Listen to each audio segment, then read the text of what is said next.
देखो कैसे करेंगे यहाँ पे। इसमें आपसे बोला जा रहा है कि E1 की जो वैल्यू है वो E2 के बराबर है। E1 का मतलब क्या होता है बेटा, स्टैंडर्ड बेसिस है ना। तो E1 का मतलब होता है 1 0 0 0, इसकी वैल्यू E2 है, मतलब 0 1 0 0 है। E2 की वैल्यू जो दे रखी है 1 0 0, ये E3 के बराबर है। जो हमारे पास नेक्स्ट E3 की वैल्यू है वो हमारे पास दे रखा है 0 0 0 0। सो नेक्स्ट हमारे पास दे रखा है E4, दैट इज 0 0 0 एंड 1। बेटा ये आएगा हमारे पास 0 0 1 एंड 0। इसकी अगर हम मैट्रिक्स बनाते हैं, बेटा इसकी जो मैट्रिक्स आएगी वो हमारे पास आएगी 0 1 0 0, देन ये आएगा हमारे पास 0 0 1 0, देन ये आएगा 0 0 0 0, देन ये आएगा 0 0 1 एंड 0। सुनिए हमारे पास यहाँ पे मैट्रिक्स आ रही है। क्लियर है?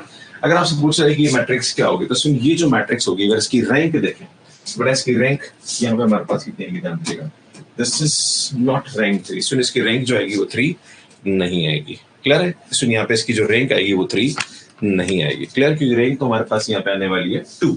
आई थिंक रैंक इज नॉट 3। सुनिए मैट्रिक्स आइडेम्पोटेंट भी नहीं है। अगर आप A square is equal to करेंगे तो सुन A square is not equal to A आएगा। This is not an idempotent matrix. Invertible तो किसी बात नहीं। सुनिए नीलपोटेंट मैट्रिक्स होगी। This is the nilpotent matrix, क्योंकि जैसे आप यहाँ पे ए स्क्वायर करोगे तो ये हमारे पास 0 आ जाएगा। सो नल मैट्रिक्स आ जाएगी, राइट है ना।